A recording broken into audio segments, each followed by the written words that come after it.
Today, we're taking you back to the heart of the Great Depression. We're talking about the 1930s when America was struggling. The stock market had crashed, jobs were scarce, and food was hard to come by. Times were tough, but the American spirit was strong. People pulled together with a can-do attitude and a whole lot of resources. Let's meet some of them and explore the food that sustained them. Our journey begins with a woman named Helen. Now, Helen was no ordinary cook. She lived in a small town in Indiana. And during the Depression era, she had a radio program called The Little Homemaker. Every week, she would share tips and tricks with her listeners on how to make the most of what they had. Her show became a beacon of hope in these tough times, offering a slice of comfort and practicality. And today, we're diving into one of her most famous recipes, the apple pie without apples. You might be scratching your head right now wondering, well, how do you make an apple pie without apples? Well, let me tell you, Helen was a magician in the kitchen. Her secret was a mixture of spices and a clever use of ingredients that gave her pie the taste and smell of apples, even though there wasn't a single apple in sight. It was a testament to her creativity and the era's resourcefulness. For our modern audience, this might seem like a strange concept, but during the Great Depression, this pie was a game changer. It allowed families to enjoy the taste of an apple pie, a symbol of home and comfort, without having to fork out money for apples, which were not only expensive, but also in short supply.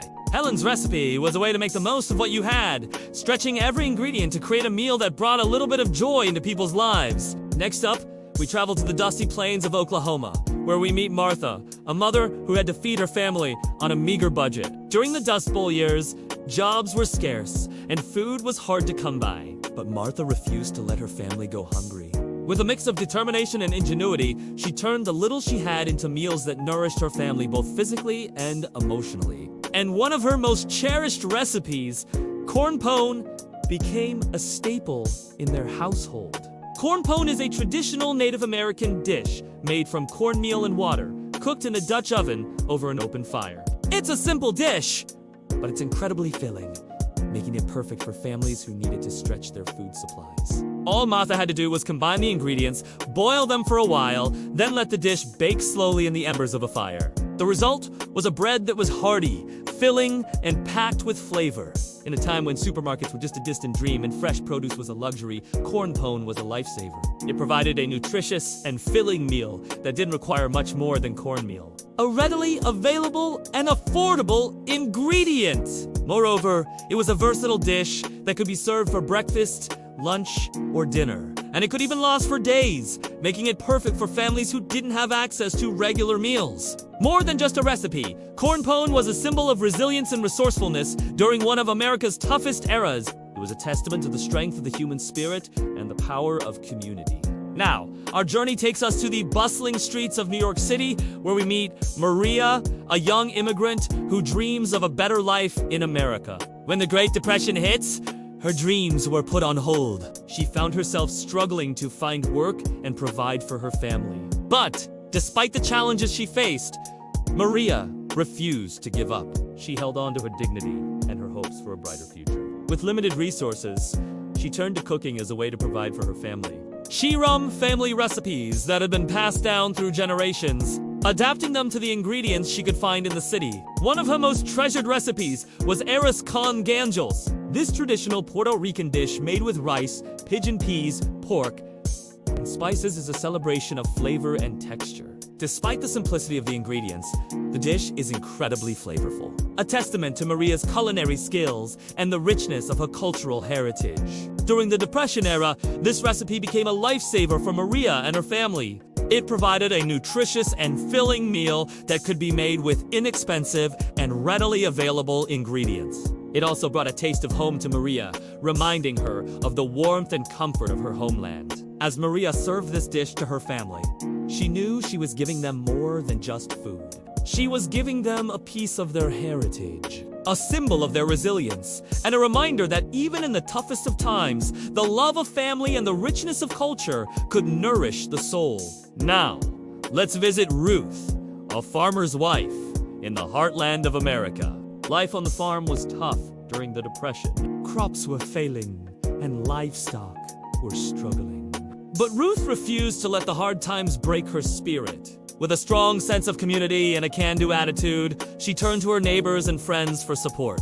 Together, they shared what little they had, helping each other through the tough times. And when it came to food, they had each other's backs. One of Ruth's most cherished memories is of a meal her friend Beulah brought over during a particularly difficult time. It was a simple dish, but it meant the world to Ruth and her family.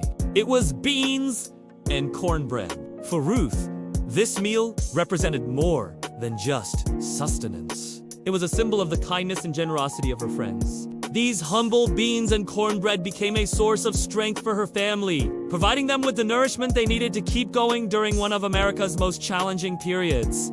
The meal wasn't just about the food. It was about the sense of community and the knowledge that she wasn't alone in her struggle. It was a reminder that even in the darkest of times, the light of friendship and compassion can shine through. Now, let's head to the bustling kitchens of Chicago where we meet George. He was a chef at a soup kitchen, serving up meals to those who were struggling during the Great Depression. It was a time when hunger was widespread and people from all walks of life were in need of a hot meal. George took his job seriously. He believed that everyone deserved to be treated with dignity and respect, and he made sure that every bowl of soup was filled with care and every loaf of bread was distributed with kindness. One of the most popular and comforting dishes he served was his hearty vegetable soup. This thick and nourishing soup was made with whatever vegetables were available and was a hit among the patrons of the soup kitchen. It was a simple yet satisfying meal that warmed the bodies and souls of those who ate it. For many of the people who lined up at the soup kitchen, this meal wasn't just about food. It was about human connection, a sense of community, and the promise of a better day. George's soup kitchen wasn't just a place to get a free meal. It was a place where people felt seen, heard, and valued. It was a small beacon of hope in a sea of despair. Next, we travel to the sunny state of California where we meet Isabella. She was an Italian immigrant who had come to the United States seeking a new life. But when the Great Depression hit, her dreams were put on hold. Like so many others, she found herself struggling to make ends meet. But Isabella was a fighter. She wasn't going to let the hard times defeat her. With a mix of determination and optimism, she turned to her cooking to help her family get through. One of her most treasured recipes was her minestrone soup.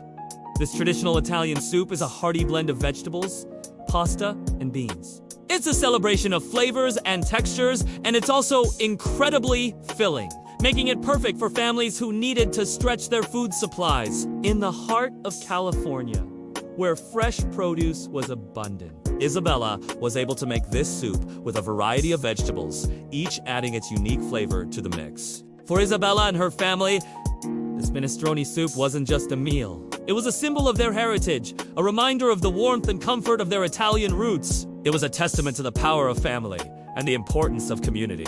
And our journey brings us to the vibrant streets of New Orleans, where we meet Marie, a Creole woman who was known for her incredible cooking. The Great Depression hit New Orleans hard, and many people were struggling to put food on the table. But Marie's home was always filled with the aroma of delicious food, because she believed that good food could bring people together and lift their spirits. One of her most famous dishes was jambalaya. This spicy rice dish made with chicken, sausage, and vegetables is a true New Orleans classic. Marie's jambalaya was legendary, and people would come from all over the city to taste it. During the Depression era, this dish became a staple in many families' diets. It provided a nutritious and filling meal that could be made with inexpensive ingredients. Moreover, it was a dish that could be made in large batches, ensuring that there was enough food for everyone. For Marie and her community, this dish represented more than just sustenance. It was a celebration of their culture, a testament to their resilience, and a reminder of the importance of community. From apple pies without apples to jambalaya, these recipes are a testament to the human spirit. They're a reminder of how our ancestors used creativity and resourcefulness to overcome the toughest of times. And they're an invitation for us to try something new, to step outside of our culinary comfort zones, and to appreciate the diversity of flavors that our world has to offer. So why don't you give one of these recipes a try? Who knows? You might just discover a new favorite dish, or a deeper appreciation for the history behind the food you eat. Like, comment, and subscribe.